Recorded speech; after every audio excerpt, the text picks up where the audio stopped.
he's gay. So right on. Nice. Wait, he is, right? Yes. That was the whole point of me having him here. I mean, we rarely know what the point of anything you do is. So. And this is Gaytriarchs.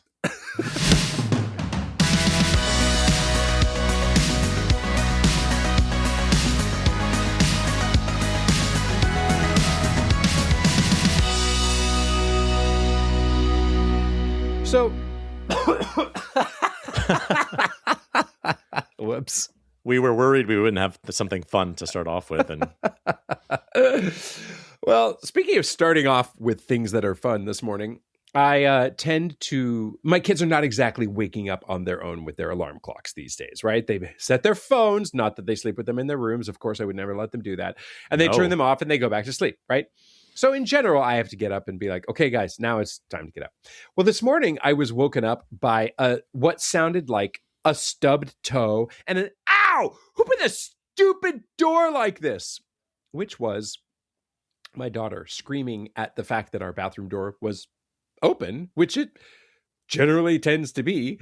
But she, I know, was walking straight into the bathroom with her face buried in her phone. Mm-hmm. And I know that you're not there yet, and may you never be, because you're going to be a better father than I am and not let your kids have phones until they're 28 years old, right? Mm-hmm. But my daughter increasingly in the morning walks around with her face glued to her phone. And it's just so absurd. But I will say, and I think I mentioned this already, we're actually shockingly never late to school, partly because we have to go so far that, it's a 20-minute drive. So we tend to leave enough time. But it drives me nuts that she's walking around with her face glued as she's walking to the bathroom. Yeah. Anyway. It was quite a moment to wake up to, of just a stubbed toe. Why is this damn door in my face? And face glued to phone. And it's absurd. It's just like 2026, kids in 2026. Well, yeah. And I'm also always going to be a better father than you, but I will for sure fail at this, because I already, when my kids are annoying enough, they usually get shit from me. And I know when they're older and probably taller than me, I'm going to feel more intimidated to give them shit. The other day, we literally put our kids to bed. We both went upstairs. We had an admin night, which is very sexy. An admin night? Yes, where we basically went to my office and sat on the couch parallel and did like doctor's appointments and logging into things and changing passwords. Smart idea. Yeah. And so we were doing an admin night, and we were up there for like an hour, and then I was like, I got to go to bed. I'm tired. And I go downstairs, and my son's door is a little bit open. Yeah. I was like, oh, maybe he got up and peed and like forgot to close the door. So I walk up to the door and I hear sounds. I was like, what the fuck? I open the door, and it was actually cute.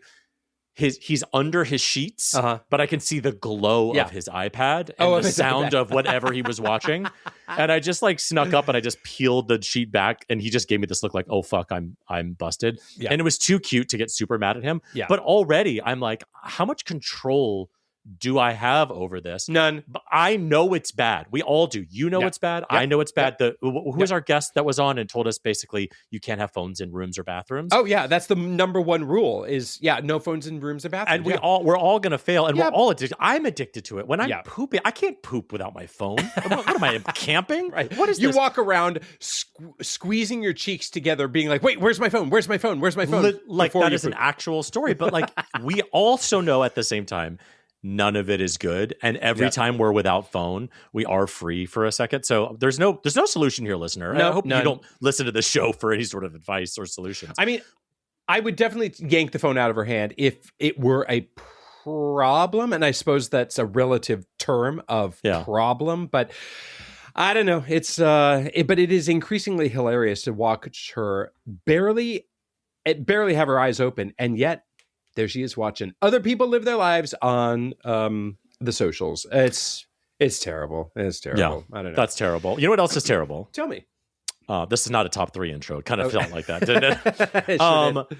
I came across this thing on the internet, and it made me just feel terrible. And I was curious if this would make you feel terrible. Okay, great. It was called the sacred window theory. And I had never heard of this. And then I read it and I was like, oh. It sounds very woo-woo and up my alley. But it's very Gavin. So it's the sacred window theory is a short stretch of life where generations overlap with ease. And that's the key here. It's where your kids and your parents are both healthy and young, And that time allows everyone to exist in the same season. So, you know, the thing I was reading says you don't fully realize how sacred it is while it's happening. You understand it later, which is why all you can do is to be here while it lasts. But the idea of like, you're young, your kids are young, and your parents are young enough to kind of fully enjoy that. We missed that. We did not have that window. I had my first kid when I was 39, and my mom is 81, and so there are certain things she can't do that I can't just like send my kids on a plane to grandma's house for a week. Like it's just not possible. So I was curious, did you ever live in a sacred window theory? No, I never did. I wonder how often gay parents can relate to this, because we have tended to have kids later in life, right? I mean, not exactly when we were 25. And also, I totally understand the idea behind a sacred window theory, but I also think it's a little bullshit. It's romanticizing that thing that only a very privileged group gets to enjoy. And that doesn't necessarily mean a bunch of rich white people who are in the Epstein files, but just not everybody gets to have that for sure. So, I mean, I definitely didn't have it. You know, my mom passed away before I had kids, and my in-laws are not young, that's for sure. So, and you are I am fossil. You're a fossil. Oh, it never gets old. Yes, it does. But that, no, I have never had a sacred window moment. That's for sure. Should we do an episode where we do like opposite day, or it's like an April Fool's episode where like you're mean to me the whole episode, and I'm like really like tender and thoughtful and like political? We are both actors and we know how to play opposition, but I think that I would see the blood coming out of your mouth as you're biting your tongue. Totally. Unrelated to any of that. So we're getting ready, hopefully, to have a bit of a spring break in later in April. Right now it's February.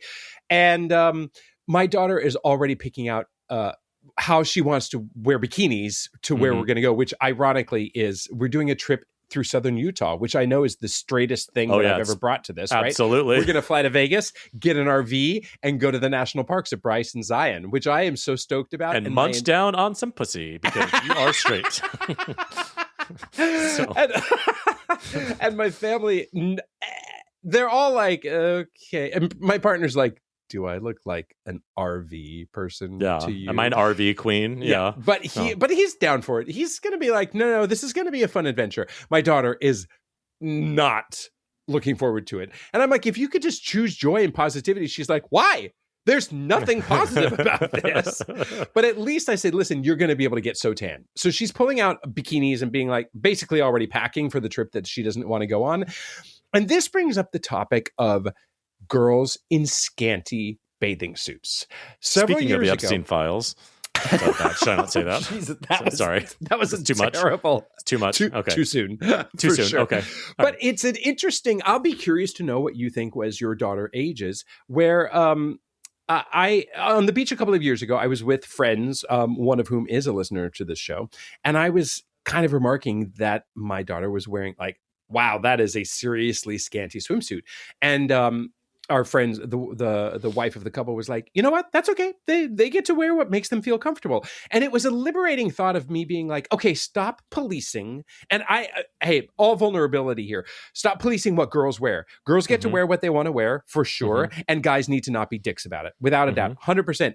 And is there a line that's crossed? Like, I don't think that boys should also walk around with shorts showing stuff, you know? I mean, I don't know. Being a father of a girl, you are, and you're like, there are public assumptions that are made, which are misogynistic and dated, etc. And also, like, there's also such a thing as class. I mean, class, but also just like your job as her parent is to kind of keep her safe. Yeah. And I think that's the part, like, no, but it's, you're right. It's like, it's not hypocrisy. It's like a two-edged sword where yes, she should wear whatever she wants and the men should not, but also we're in a fucked up world where, you know, testosterone soaked dick monsters could see that and hurt her. So I totally get it because and also the image of like, why would you let your daughter wear that? Yeah. It is a balance that you will fail at. I will fail at. We all fail at constantly. I'm obviously, my daughter is 4. I don't, you're not yet thinking about Yeah, this. I'm not quite there, but I know I will be exactly where you're at, where I'm like, you're not wearing that. And then you go, wait, she's a grown up or whatever. No, I don't, again, back to what we said before. I have no solution whatsoever. Although I totally get like that's a tough balance to be like, you're 12, you should be able to make some decisions by yourself. But also, I'm your fucking dad, and I'm going to protect you from the monsters in the world. Yeah, there you go. Yeah, that's it. Okay, so moving on to other things that my kids are doing that I don't like. My son, and this is an actual. I have an actual request from our listener. I know you guys ignore us all the time, but my son is lying a lot. And some of it's like stupid stuff, like, I didn't eat the cookie and he did eat the cookie, whatever. But some of it is like lying, like, this girl at school punched me. And then I asked the teacher, and they're like, that's not at all what happened. And we're really struggling to convince him to tell us the truth. I've tried punishment. I've tried rewarding him for when he tells us things. I've tried saying, hey, you will never get in trouble if you tell me the truth. And sticking by that. Yeah. And I can't quite get him to tell the truth about anything. And I have to double check literally everything. Now, listen, part of it's just the Vaughn DNA, if I'm being totally honest. But also, I'm less worried about the cookie and who hit who at school. And right now I'm like worried about the human I'm trying to build to when somebody hurts him or something really detrimental happens that I need to know about to protect him, that he's not going to tell me the truth. So what are some practical ways I can convince him to tell me the fucking truth when right now it's mostly benign stuff, but it won't be in the future? That's tough. I mean, and you've caught him in the act, right? You're able to say, no, you are telling a lie, and ergo, and the punishment is what? Taking away Bluey for a day or what? Yep. So we usually do like a small treat after dinner if they've been good all day. And that's the leverage we use all the time. So if he gets a bad grade at school or he gets in trouble, like bad that goes away or whatever. Oh boy. Well, you know what I mean? Like that kind of stuff. But so that's what we've been doing. The teacher sends home like a daily behavior chart thing for him. And if he gets a bad grade, he doesn't get a treat or whatever. And if he gets good, but he'll lie about that. And I'm like, bro, I have a message from your teacher right here. And he's like, oh, okay, I forgot. So it is a chronic issue. So if any listener out there has any advice on how to encourage my 6-year-old to tell the truth so I can, in the future, when something bad happens, help him, what the fuck do I do? I bet we don't know anything, Gavin. We're asking our listener for all kinds of advice this episode. We have no advice to give. Yep. None. Oh my God. None. Well, you know what? I did get some advice fairly recently from a fellow dad. So here's a dad hack of the week, which is very simple. And also you need to have a British accent doing it because he's British. And so of course it is much more effective when you have a British accent. Sure. But he said he has a daughter close to my daughter's age. And he said there's so many outlandish things that she comes up with of requests / entitled demands and whatnot. And he just jokes everything off by saying, what? You must be joking. And he has a slight chortle and just goes, his whole approach is just, you must be joking. And just is able to move on. And it so takes her off guard because it doesn't turn into a fight and he just walks away from it. Now, I do not think that he regularly wins these fights, but instead of reacting with rage and annoyance, he just laughs it off. And once in a while, use that dad hack. Just laugh off absurd requests. And let me know how it goes, okay? That's all. All right. It's a simple thing. But he does it all the time, and he says it's very effective. And I haven't found that balance yet. Maybe we should have him come on and demonstrate for us. Yeah. That'd be nice. It would be kind of fun. He would be fun. Okay. So, David, I don't know if you realize that the entire world is on fire and there's no good news out there, right? I'm aware. Okay. I have dug in the depths of the news cycle to bring us some things to look forward to, okay? Remember a few weeks ago, there was the fleet of twinks running for Congress, right? It's in a primary, and it's like 5 young-ish hot guys who all are running for the seat being vacated by Nadler, who's leaving Congress. I think the formal name of a group of twinks is a Devereaux. I think that's what the scientific I don't know how you came up with that on the spot, but it is my favorite thing you've ever said. Gavin, I can't say it because that's my something great. I am an award-nominated comedy writer. So a Devereaux of twinks running for Congress. Well, one of them decided, you know what, I'll be better off if I don't be part of this bloodbath. And so Eric Botcher, who has been in the upper echelons of Manhattan government for a really long time, went ahead and just ran for the state Senate seat that he was eligible for. And he blew out his all of his challengers. And so undoubtedly in the election, he didn't blow their backs out. Right? Or blow anything else out. Yeah, but he was elected. And so he's going to be another gay member of the New York State Senate. So I think that's awesome. Congratulations, that's amazing. Eric Botcher. Come on, Gaytriarchs, and tell us how it is. And then also another bit of good news is that in the Washington, D.C. City Council, one of their leaders actually mandated that HIV coverage has to be part of health insurance in Washington, D.C. And the insurance companies were actually trying to pick and choose, like you can have one or not the other. Like you can have PrEP, but you can't have actual HIV medicines or something like that. And so the city councilman actually said, oh, no, you're going to cover everything. And so bravo, Washington, D.C. Council of giving people the health care that they deserve. So some things to hang your hat on as everything else is absolutely on fire. Okay. Terrible. Yep. But speaking of fires, I'm going to bring it back to the Super Bowl and say undoubtedly our DILF of the week is Ricky Martin. Ugh, I mean, he's the DILF of my life. How could he be that hot your whole life? Like usually hot people have like hills and valleys, but like Ricky Martin and maybe Paul Rudd are the only two people who've been hot their whole lives. Paul Rudd. Right? Like name another person that's been hot since they were 20 and now they're in their 50s. Yeah. And they continue to look effortltly hot. Yeah. I agree with you. Paul Rudd and Ricky Martin pretty much. Right? Those two. Well said. Yeah. Well said. I have just a whole lot of things to bring to you today. Okay. I have a what would you do? What would you do? Okay, so this weekend, my beloved daughter decided that on a Sunday she needed a mental health day. Oh now, my God. First of all, I'm Here like, we go. Why would you waste a mental health day on a Sunday? For one, but I would admit she had a very big weekend. On Friday, she was part of a mock trial team and she had to work all day and she had really worked on it all week long. Then on Saturday, she was part of a volleyball tournament all day long. Well, for a few hours, let's be honest. And volleyball, you're just standing around, right? So come on. But then she was supposed to do the second part of the volleyball tournament on Sunday and she had some other obligations and she just said, no, I'm going to take a mental health day. But here's the rub.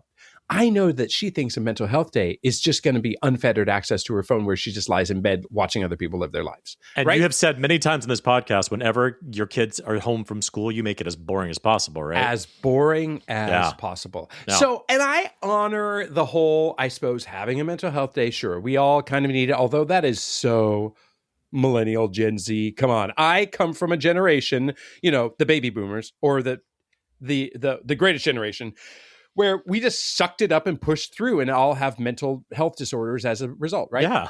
But what would you do where your kid is like, nope, I'm just going to stay home all day. And it's one thing to lay on the couch watching movies, right? But another to just scroll through social media for hours and hours and hours.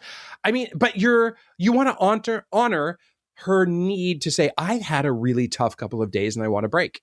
So yeah, I mean, so here, first of all, I don't honor anything with a girl wearing that swimsuit. First of all, I'm kidding. No, I'm 5% get off my lawn about mental health days, but I actually do fully realize that they're important, especially for people her age. But if the point of a mental health day is that your brain is so crazy and you're so overworked or you're so tired or whatever, this is a decompression day, right? Which means absolutely no phones, no stimulus of any kind. You can have a candle, you can have incense, and you can have a brisk walk outside. I wouldn't say try to make it boring, but I would say the point of this is to give your brain a little bit of a rest. So maybe a movie, but absolutely no phones in the house. Yeah. Well, ultimately, when I had many conversations with her over the course of 45 minutes, and by many, I mean like 6 times, I was like, and another thing, and another thing. Ultimately, she realized, oh, I was supposed to be at a lacrosse game in 45 minutes. And so the whole mental health day was completely undermined. But I had a mental health day. But yeah, you're right. Candles, movies, incense, and you get to watch The Notebook. And then, I don't know what, you've got to go read a book. Yeah. Okay. You know, I'm going to need a mental health day after the next thing. What's that? Our top 3 list. Gaytriarchs top 3 list. 3, 2, 1. Okay, I agree. This isn't one of my smoothest, but I'm not I'm not always quite as graceful as you are. But with that intro, who cares, right? Yeah. So exactly. Top 3 list. These are the top 3 weirdest songs to do a figure skating routine to, because I want to stay in the Olympics realm, because I just love it so much. And I was sitting there thinking, what genres of absurdity would make ice skating so frankly hilarious? I think that was my approach, was like, some dissonance. So okay. Number 3 for me, the hokey pokey. I'd like to see an ice skater really interpret the hokey pokey in entertaining ways. Okay. Well, you know what's great about that too is that like there's like dance direction in the song, so you're kind of like forced into this box of like, do I do it or do I ironically different? Yeah. Okay. Yeah. Number 2, the internet is for porn. From the great musical Avenue Q. Yep. I just thought that would lend itself to a lot of, again, absurdity. And number 1, my neck, my back.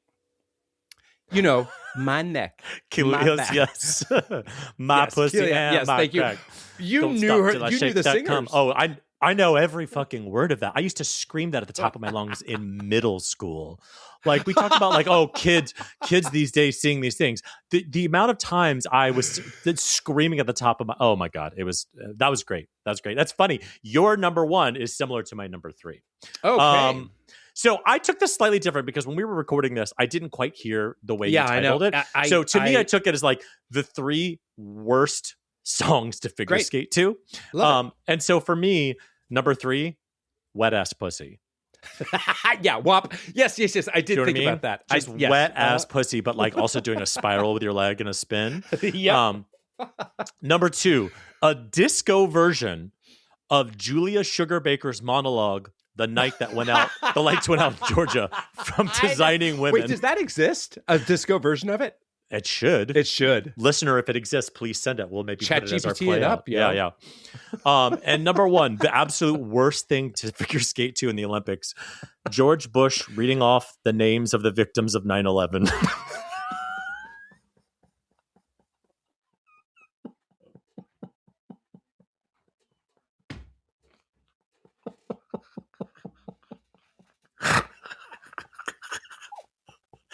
I want to tell you, I wasn't proud when I typed it, but when I typed it, I said, "This is it." I mean, this is the worst song to figure skate to. Now that they allow lyrics. Wow. Oh wow. This is a dark episode. I have not cried on Gaytriarchs in a long time. Oh. God. Okay. What's next week? Let's cleanse our palates a little bit, shall we? From this darkness I just put on the show. Next week, I don't know if we've ever done this before. Stop me if we have. Let's do the top 3 dogs. This week, Gavin, I'm going to need you to be cool. Okay? Because if you typed Gavin's dream guest into ChatGPT, out would pop this gorgeous fellow. A man who has been a federal agent for over 16 years. He served in the military, secret police. He protected our Lord and Savior, Michelle Obama. Yes. He's political. He's gay. Oh my God. He's an author. Yes. He's dad. Yes. And most important to Gavin, he's tall. Please welcome to the show, Gavin's wet dream, Cory Allen. Welcome. Cory, I didn't need to write that because it was all true. Don't feel awkward. Welcome. We're so glad to have you here. Yes.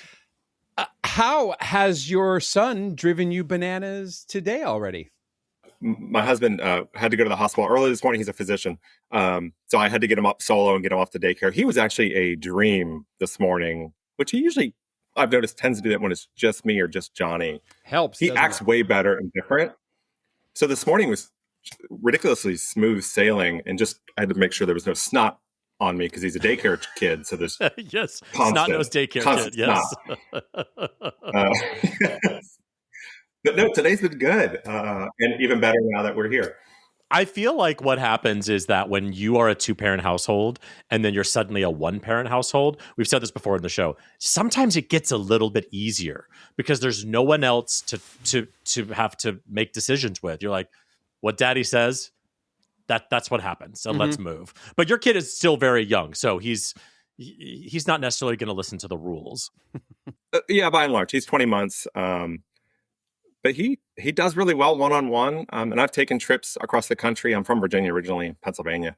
So I've flown and so I don't know, we vibe well. Is that a thing? Yes, parents sure and is. children. I mean, by the time that he's old enough to roll his eyes at your lexicon, it'll be something different. But yes, vibing well definitely works. That's good. But vibe, was that recent? Wasn't that like 8 years ago, vibing? Do you I think think? the kids are saying, are they still saying vibe? I don't know. I'm 46. I'm way too old to be making these decisions. I can say that my 14-year-old daughter does not say vibe, but she doesn't roll her eyes when I say it. So there's that. Okay. You know? Yeah. That's not terrible. 20 months. What a just a squishy, wonderful age, though. I mean, not talking back particularly yet, and defiant, of course. But I don't know. Listen, I have a teenager, so I'm missing those days, as we've discussed many times, that I have the filter and I'm delusional now. Yeah. Well, fill in Gavin. Is it all sunshine and hugs and giggles? No. My God, no. He's going into like his terrible twos, right? And I was naive, and I'm like, oh, he's 19 months. Like, he is chill. He's not melting down maybe once a week.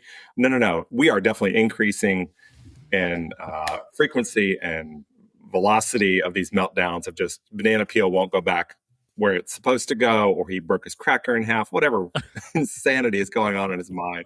We're definitely getting there, and it's getting worse. But at the end of the day, like, the relationship is so bizarre, being gaslit constantly. The whiplash of like, wait, am I the crazy one? What's going on here? Yeah. But then they melt your heart with a hug that you didn't ask for, and you're like, oh, you little shit. Yes, I love you. Like, it's amazing. Oh, Yeah. I feel like that's a biological thing, because I feel like there's something innate in them that knows they've pushed us so far that we're ready to hand them over to the circus. And that's when it kicks in, that they run up to us and give us that hug. You know, I remember older parents telling me when I had my kids as infants, that like, don't worry, like, they're going to grow out of this, but they'll grow into something new. And I remember thinking at the time, A, shut up, you old bat. But B, I was like, nothing can be harder than this moment, holding this infant screaming or whatever the thing was at the time. And then my kids got older, and then I saw what they meant, where yes, now your kids can wipe their own butt, feed themselves, but now they're being assholes in totally new, exciting ways. Yep. So how did you become a dad? Tell us that journey story. We 5 years ago, hard to believe it's been, during the pandemic, my now husband, we met on a gay cruise, Atlantis, in the middle of a literal smoke-filled dance floor in the middle of the Caribbean. No, Mexico. It was a Mexico cruise. All right. There was a stunning, gorgeous tall glass of milk. And there was a physical connection. And then the next day by the pool, like sober, we had a really great conversation of like, holy hell, like, our long-term values and aspirations to be dads and all this stuff aligned. And that was all she wrote. Like, I looked for his blue hair in every dance party. He had colored his hair blue at the time. Nice. So the pandemic hit, we sheltered down like everybody, and we started having these serious discussions. So we attended our first Men Having Babies conference in 2021. We were off to the races, recreated embryos that December. We matched with our first surrogate January 1 of 2022. Yeah, 2022. And then here we are almost 5 years later. Kai is 20 months. Our second is on the way. We were about 3 months shy of her arriving. Wow. It has been a wild, wild journey of hundreds of thousands of dollars, 2 miscarriages, the grief, the loss. Yeah. All of it. It has been a wild, wild trip, but obviously it gives you resolve of like, this is what we're going to do, and we're going to accomplish it, and we're going to love these kids and make them into great humans. We'll see if that happens. We're working hard to do that. You'll be all right. The Gaytriarchs world is pretty good at raising good humans, I predict for sure. Yeah. Not many people have talked about the miscarriage process and that grief. Was that a long journey or almost a surreal journey? Because you're dealing with grief, and even, I would imagine, the carrier is dealing with grief, right? Yeah, the first one was 7 weeks, so it was fairly early, and the second one was 16 weeks. So because of the timeline of both babies, we had our baby shower for both at the same time because we were 4 months in. We felt comfortable enough, and then we lost that child. That was hard. Like, yeah. To this day, it makes me emotional because we lost. We had 4 months of planning and dreaming, and then we lost that child. So here we are. It's been 2 years, and it still gets me upset. Yeah. And we don't talk about that enough as a society because women and families are constantly dealing with this. Yep. Like 20%, I believe, is what the stat is. All women have a miscarriage at some point. We need to be talking about these things because it hurts all of us. It affects all of us. And we have to process these emotions. It's a reminder of what a miracle it is that any of us are here, and gay dads going through the process. You think that you have more control, but then you're reminded Mother Nature's in control. And it's, thank you for sharing that. It's a process, and it'll always be a process because that kid will always be with you, frankly. So, but I feel like it's a very interesting nuance in this kind of grieving loss category, which is when you are a gay male and you have a surrogate who is pregnant with your child and they have a miscarriage, you are grieving the loss of this embryo, zygote, wherever we are, whatever you want to call it. But I don't know. I remember at the time being very nervous about that and then feeling ashamed that I would feel bad because it didn't have anything to do with me, even though it did. There was this weird, because we're separate, right? We're so, our surrogates were literally on the other side of the country.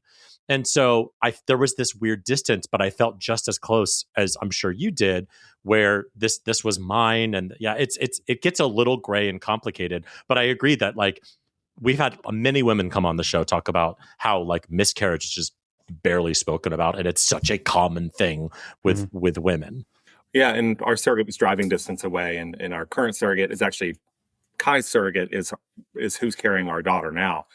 So long term, somebody else had a greater plan, a bigger plan for all of us, and it's working out beautifully. And that surrogate was hugely traumatic for her as well, and we were partnered with her to get her through that. And we hope she's doing well. It's been a couple of years ago. We don't keep in close contact now, but we just hope and pray that she's doing well in her life with her family. Yeah. But that lack of control, Gavin, you mentioned is such a fundamental, I'm sure it's a fundamental part of straight people's doing whatever straight people do in bed. I don't know. I try not to pay attention, but this weird lack of control when you're I want to be a dad. I've done all the steps and now we're just kind of, we're not in the driver's seat. We're just kind Jesus of take watching, the wheel. Jesus take the wheel. We're just watching that car idle down the road, and we hope it doesn't hit anybody, and we hope nobody hits it, and hope at the other side. But God, how I would just feel uncomfortable sometimes, and I'm like, what is going on? It's I can't do anything. I can't do anything to make this safer or better or faster or better for the surrogate. I just have to kind of let go. It is not my strong suit to not have everything under my direct control. So it's really fucking hard. And then you have a loss like that and forget the financial component is another huge thing. And I think that's often the marquee topic when it comes to surrogacy. But there's an emotional loss there. And you're where do I put this? I didn't lose a child, but I did lose this future thing. It's all very messy. And so, a lot of us go through it. And I think a lot of people go through it in the adoption world too, when there's a miscarriage there too. And that's another weird place. Where do you put that grief? It's the illusion of control that you feel because you're paying all this money, you're in control and science is in control and you can make all this. But like you said, we are not in control of any of it. It's the illusion of control. And for me as former Secret Service, where I was in control of everything at all times, damn it, on all levels of what I was perfect segue career. Right. I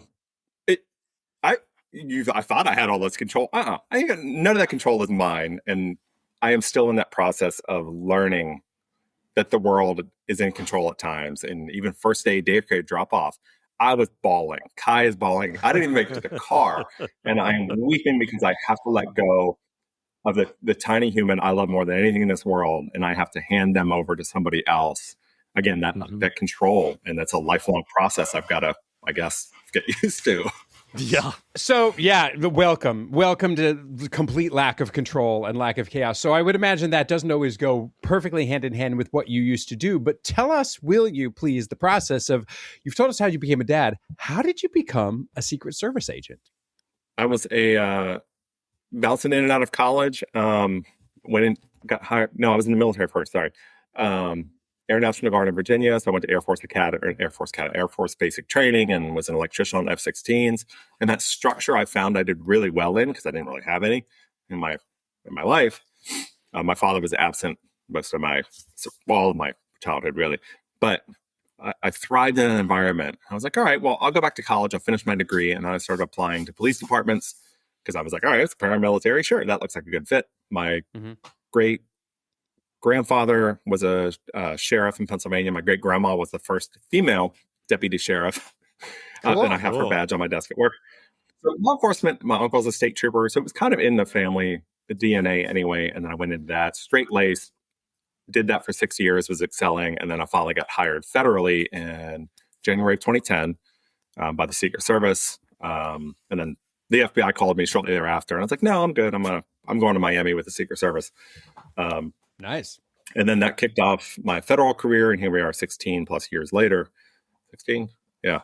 And so I was in Miami for 4 years, and I went to DC, where I was doing like protective intelligence and, people shooting at the White House or whatever. I had to investigate that stuff. And then I was moved to the Obama division in November of 2016. And that's where I really lived my best life, is from that time until I left in April of 2019. Of being assigned to the Obamas, with the Becoming book tour, and getting to know who they are as humans, and just getting to witness history from the front seat, quite literally, because I was driving the cars, or being on the global stages. Was such an amazing experience. And that was the first time in my life professionally I felt safe to be me. Yeah. As a gay man. So the first time in my long career at that point, I felt was like, okay, I can exhale. I can just be me. And they made that environment. Yeah. And forgive me, but I bet my opinion, that my experience is not uncommon. When I think of Secret Service agents, I don't think of gay guys. I don't think of I always think of just these buttoned up, straight white kind of dudes with, dark sunglasses.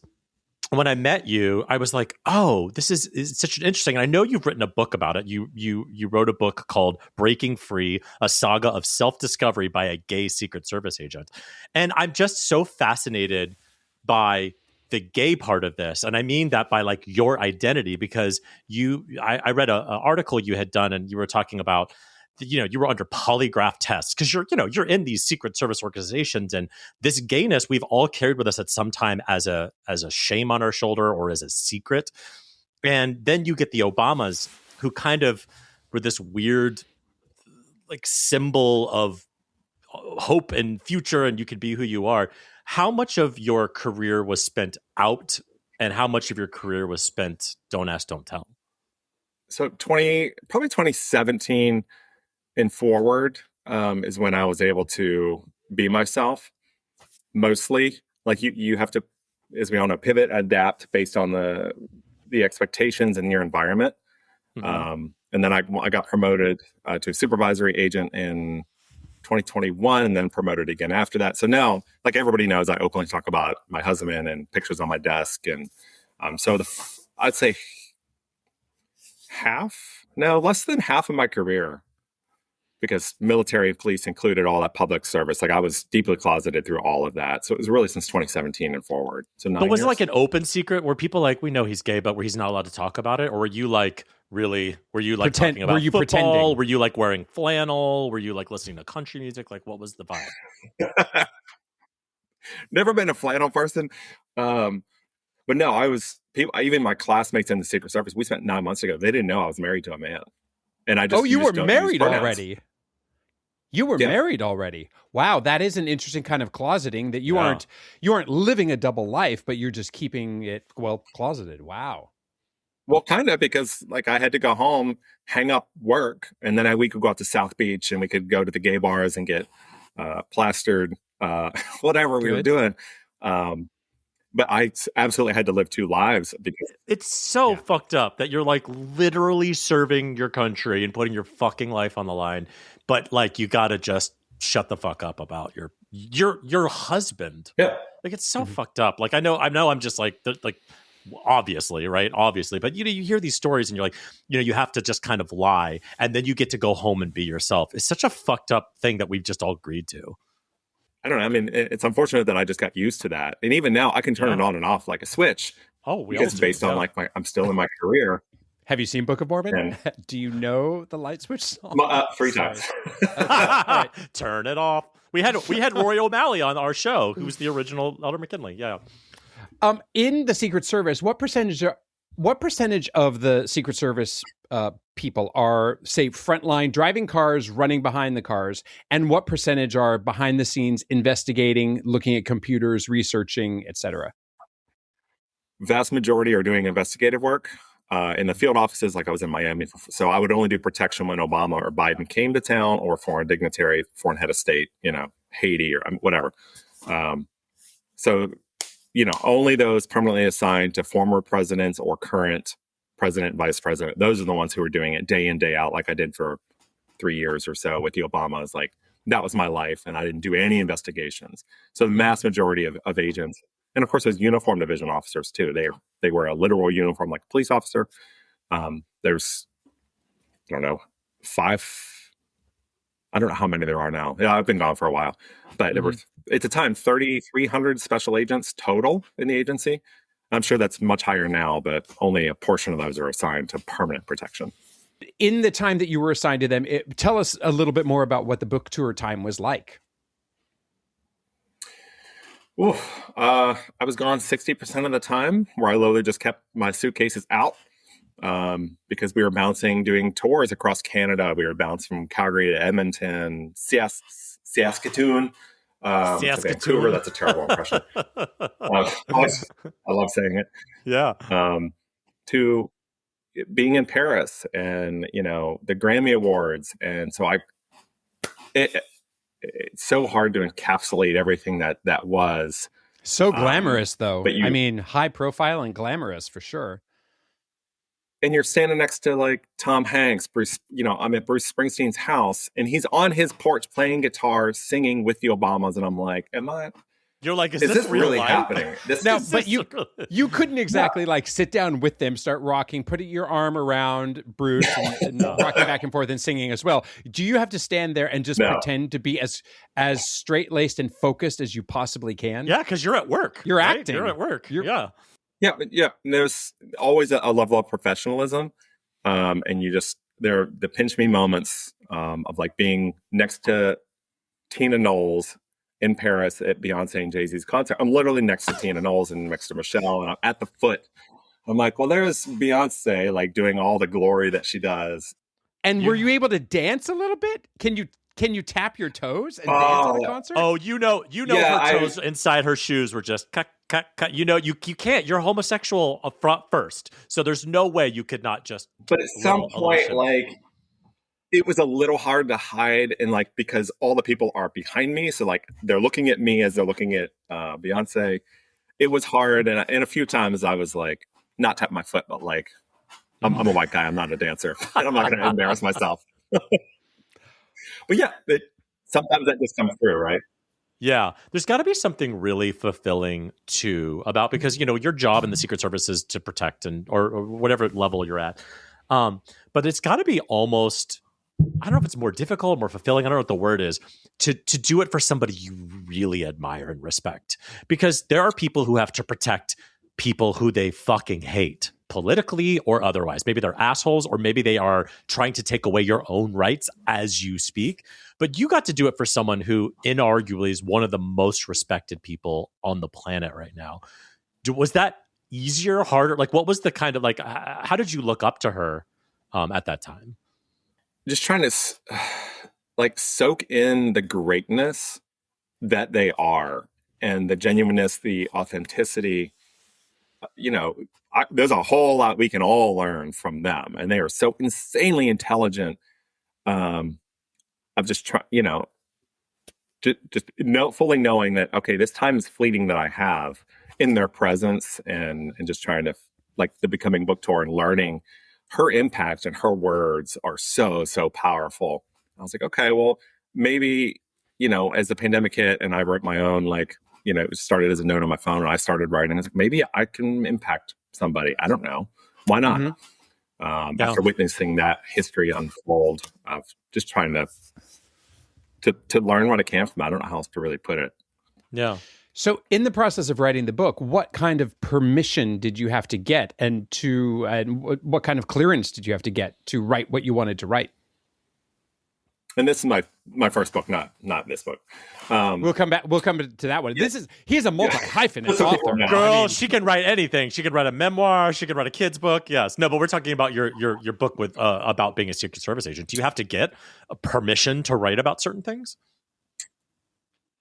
You would, but I also knew what lines to walk, and I was very, very cautious, because at no point was I going to talk about what the Obama said in the limo, what Michelle really thinks or feels about XYZ, or because that's all privilege, and that will get me in a lawsuit and get me fired in XYZ. So I knew, like, okay, I have to do this in a really, really delicate way. And so people who read the book, they were looking for state secrets, and it was very clear in the title. This is not about the Obamas. Yeah, it's about me. And so a few people were just saying there, like, negative reviews, like, "Oh, you literally didn't tell us anything secret." I'm like, I don't know what you expected me to put out there. What did you think we were going to put in there? That's so funny. Well, just real quick, just between us, we won't, like, nobody needs to know this. Did Michelle mention me at all? Like, does she want to meet us? Just, like, constantly. She mentioned me. Oh, okay. She had a picture of you on the dashboard. It was weird. Okay. Yeah. We find it weird. It's cool. Okay, it's a little judgy about that, but okay. Do you find it hard to keep secrets? I don't mean Secret Service secrets. I mean just, like, secrets in general. Like tea. Like, do you spill tea? I mean, if it's good tea. I mean, right, what kind of tea is it? Well, somebody's husband was spotted on Grindr. Well, I mean, that's commonplace, you know. I know. That's high class. What's that convention that comes to DC every year, like, Grindr crashes? We've heard of them. We've heard, what's that convention? God. Oh, God. CPAC. Yeah. I am curious. I actually, weirdly, am 3 degrees of separation, 2 degrees of separation from some other Secret Service agents, strangely, in my area. And there have been a couple of times that one of the families actually said, "Oh, he gets to know stuff. He knows the real truth in the Secret Service." I'm just curious, do you feel like there are certain conspiratorial things that you are privy to know and don't divulge, but you're like, I get to know some real stuff, actually? Not because we're not, like, in the room as they're making policy decisions and international not trend setting, global economics or whatever. Like, we're not part of those discussions. Like, we're standing outside the Oval Office, or in the limo if there's official business going down. Of course, you know, whoever's driving and the detail leader, they're probably going to hear some stuff to that degree. But the protectees also know, like, there's a time and a place, and, you know, are they going to be doing that in a room full of Secret Service agents? More than likely not. So, I mean, you're going to know some stuff, and some of that you'll never disclose anywhere. But it's not quite like the TV level of drama or state secrets. Yeah. I bet the most intimate personal stuff was probably the most interesting, which obviously you're not going to divulge. But I bet, like, those moments, those calm human moments with the people you're protecting are probably some of the most insightful. Like, I know what Michelle Obama would order at a Taco Bell drive-thru, and I'm telling nobody, because that's between us. But, like, but truly, the windows won't have to go down in the car, by the way. And you're like, Crunchwrap Supreme, but you didn't hear it from me. But, like, that. But I imagine, like, those are the real intimate moments. Like when we're evading Greenland, like, who cares? But, like, some of the personal stuff, I think, is probably the insightful. Like you said, like, it's insightful, but it's also what you're probably holding on closest to, because it's the most meaningful. Chalupa, by the way, for the win. But okay, sorry, Chalupa. The windows don't go down, so we have to go into Taco Bell because she ain't rolling that window down. Oh, that's yeah, you're absolutely right. It's, when I saw Michelle 6 months after I left the detail, she absolutely remembered, of course, who I was. She's like, hey, and the warmth that radiated from her. And I saw Obama in April of last year here in San Francisco. He remembered who I was. Maybe it's because I'm the tall gay guy with hair. Yeah. But it had been 6 years and he knew exactly who I was. And that gives you a cue into like who they are and their authenticity, their genuineness, and their insane memory of like, Secret Service agents come in and come out. We all cycle through. But the fact that they remember, and it speaks to who they are as people. And so often celebrity crushes are so disappointing, but somehow I know that the Obamas will always exceed expectations. Right? There's something about them that just, we all, like, everything you're saying is not a surprise to me. Like, that seems true. All right. So I have a question about your new book, because you're, like Gavin said, you've written many books. A lot of guests we've had, and a lot of gay men, feel this desire to write a children's book. And I'm curious, and they all have their own reasons. I'm curious, like, what is you wrote a children's book called Dada Takes a Trip, or Dada or Dada? He's into German. Dada. Okay. Dada Takes a Trip. Why write a children's book? I'm not a writer by trade, by the way. I don't know what point I can't say that anymore because I just keep now producing You've written two books. But just keep cranking them out. Yeah. I don't know. I had to take a flight to DC from here last August for work. I was going to be gone for a week, and we read to our son every night for like 20 minutes before bed. And I knew I was leaving the next morning, and I was going to be gone before he woke up. And I'm like, I would love a way to like explain to him where I'm going or what I'm doing. And so on the flight to DC the very next morning, I literally wrote it on my phone, and it was just kind of rhyming. And I was like, yeah. And I let it sit for a few months, and then I was like, you know what? Why not do something with this? Because I worry about legacy a lot, right? I'm a dad, and I'm in my 40s, and our kids are super young. I worry about legacy and ensuring that they know if something happens to me, did I do enough to show them, prove to them that how much they were loved and what they mean to me? So that absolutely played into why I decided to just push forward and create this.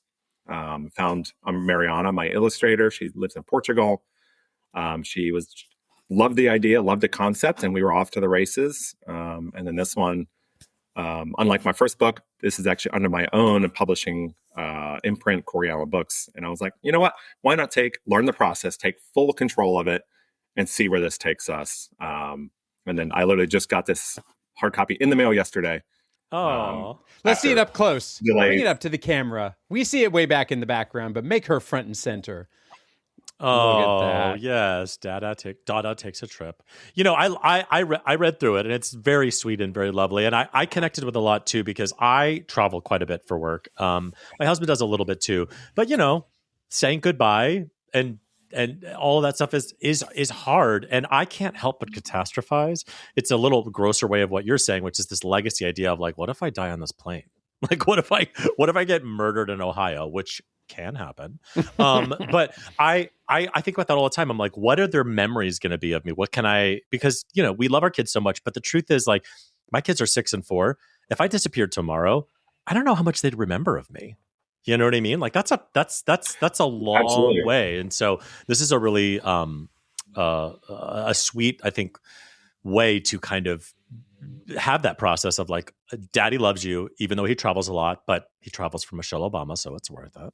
As we know, there's a lack of literature out there that shows vulnerability with dads, right? Mm-hmm. We don't talk about like, yes, we also cry. We also deal with these fears of dying early, or God forbid something happening to our kids, or leaving our children and missing our kids. And that stuff isn't talked about enough from the male perspective. And so, of course, that also played into, okay, there's a void here. Screw it. Let's create something and see what happens with it, and hope that it has some impact somewhere, and other people, like military families or police officers or whatever, that it will resonate. Well, Gavin has created, I don't know if this is out yet with timing of this particular episode and whatever. But you know what? Yes. We're manifesting this, David. All right, we're manifesting out by the time. If you're listening to the sound of my gorgeous, gorgeous gay voice, we have a book section on our website of all the guests who have come on, who have written a book or who have been in a book. And so you're going to get to go on this very, very exclusive shelf of Gaytriarchs guests. Love it. Who have written a book. And not only that, but you're going to be on 2 sections of our library, both the adult section, and by adult section, I don't mean XXX. I'm sure that'll be the next book that you actually write. Yep. No doubt you'll write a steamy. Did we talk on Grindr? Like, do you have photos? Dada takes a trip to Amsterdam. No. But yeah, we'll be stoked to feature you there. So as we start to land this plane, as it were, I just got to know, give us a really hilarious laugh out loud moment from Secret Service. So quick, in Obama making fun of me for like fighting an elevator door, of like trying to hold the elevator open. Great. With both arms. And he's coming out and he sees, like, I am struggling. And I'm not a small human. Like, I'm 6'2". And I am, because you got to keep that elevator the door open, because you get it on, you go down immediately and close it off, blah, blah, blah. And he sees me fighting for my life to keep this stupid elevator door open. And he comes out and then starts making fun of me in the elevator for fighting it on the way down to the cars. Yeah, I had a bicycle. I was training for the AIDS life cycle in here, SF to LA. I crashed my bike and broke this finger and went that way. But it was in like not a cast, but anyways, we were at an event and Tom Hanks walks up, sees me with this hand in the cast. I'm right-handed, by the way, so I can still shoot. It was like, oh, I hope that isn't from on the job. And I was like, oh, actually, no, it's not. I was like, I was cycling and anyways, he was making fun of my jacked up arm. You're like, no, I was like literally fighting an elevator door for Obama. You're welcome. And what do you do? Like when Obama says something makes fun of you for fighting an elevator door, what are you going to do? You're just going to laugh about it. Be like, yep. Yeah, but that's also like a sign of love, right? Like I make fun of Gavin relentlessly on this show, but it's because I love him. If I was actually just mean to him, I'd probably say the same stuff. But I really do love. Yeah, exactly. I could just imagine Obama coming out and seeing this happening, and him just like the 30 Rock version of this is like we close up on his face, and he just goes, "White people." You know what I mean? Like he's just like, "What are you doing, people?" Okay, so landing this plane, I want to bring it back to parenting. Yeah, exactly. I want to bring it back to parenting because you are a parent. You are a Secret Service. You're a husband. You're all these things, but you're really a parent. You're in service of your son and future daughter. So tell us, do you have one of those like parenting horror stories where like everything went wrong, or you were like, oof, I have earned my parenting badge today? It's usually a cocktail after they go to bed. Yeah, understood. Yeah. The alligator death rolls while covered in feces. Oh, please unpack that here. Go ahead. Yeah. Like, or the sneaky poop, and you're like, oh, it's just a wet diaper. Come on, let's go. And then there's poop up to their navel, and you're like, how did I not pick up that this was loaded to the brim, and you have to deal with? And you're like, all right, are we doing 20 wipes? Or are we taking a bath? Like, what's it going to be? Yeah, or we just getting a new kid and starting over because this is too much. To be honest, back of the hose. Just out in the back of the hose. It's so funny. Like the alligator death roll. Until you said that, I had totally forgotten about that. About that time on the diaper changing table when they literally, I mean, quite literally, will do an alligator death roll, and also the physics of poop, which we haven't talked about in a while, but we used to talk about, which is they will have no poop in their diaper, but a line of diarrhea to their neck, and you're like, where did that come from, and how did it only get up there? So pull-up story. We started using those here recently because we're about to start potty training. Nobody told me there's a strap on the side of the pull-up diaper. An adjustable see where this strap. Is going. Yeah. Mm-hmm. So he does his business in the diaper. I put it on the change table. It's just me. I was like, how does this come off? I don't. So I pull it down. And what does that do? It fucking smears the poop. Yep. Literally all the way down his leg, onto his heels. I'm just like, oh my God, this is fucking terrible. I was home by myself, and I'm like, it was only after the fact that I texted my sister, and I'm like, how do pull-ups work? I sound like such a moron. And I grabbed another one, and I'm like, oh, there's like a Velcro thingy on the side. Thank you for bearing that vulnerability with us. Totally. And showing your ignorance of something that all of us are ignorant about. And speaking of ignorance and vulnerability, I'll come to you to say, when you said alligator death rolls, I imagined you yourself somehow. I was sitting there thinking, what is he talking about? He was covered in feces where was the kid in this process? Gavin is so far away from having babies. Yeah. His kids are preteen. Yeah. So like he's so far away from it, but I'm just close enough to remember. Oh my God. But also when you said heel, I immediately went, oh yeah, the amount of times my baby would stomp their little heel into their poopy diaper. And now I'm dealing with this.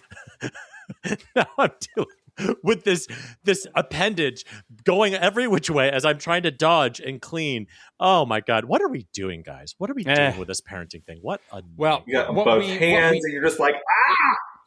I don't know what to do. I don't know what to do at this moment. What we do know is that Cory demeaned himself by being on our stupid little podcast, and boy, do we appreciate it. Thank you, Cory. We do. He wrote Breaking Free, the Saga of Self-Discovery by a Gay Secret Service Agent, and the new children's book. Is it out yet? We don't know. Dada Takes a Trip. This episode comes out on February 18th. Is it out yet?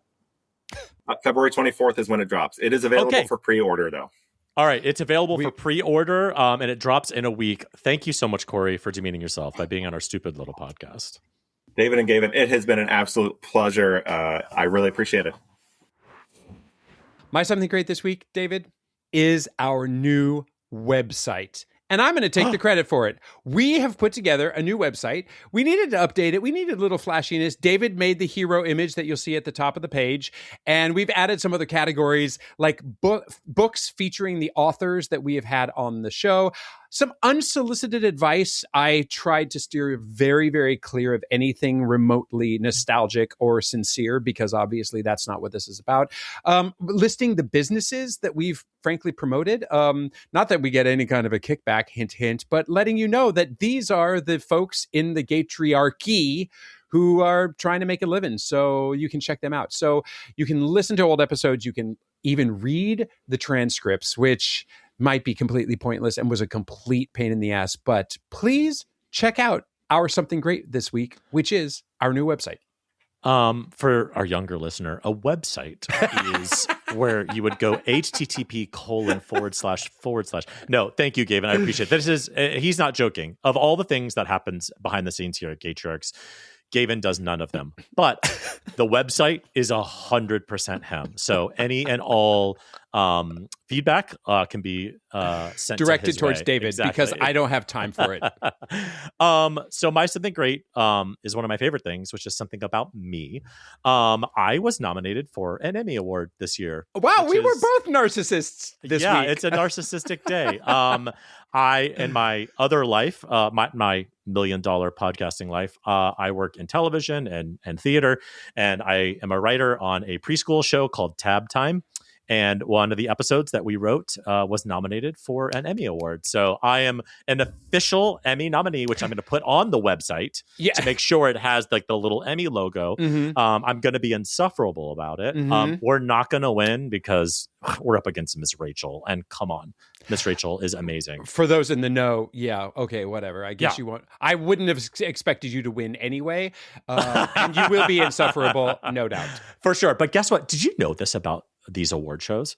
We have to buy our own tickets. And if we win, we have to pay for the award. And the award is $1,000. And the ticket to the ceremony is $625. Wow. What a racket. I have to pay $625 to show up at the ceremony for an award I'm nominated for. And if I win, I have to pay another $1,000. Wow. And it's a black tie.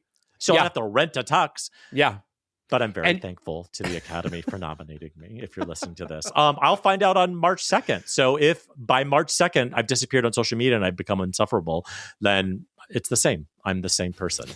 And that is our show. If you have any comments, suggestions, or general compliments, you can email us at GaytriarchsPodcast@gmail.com. Or you can DM us on Instagram. We are at GaytriarchsPodcast. On the internet, David is at DavidFM everywhere. And Gavin, did I do...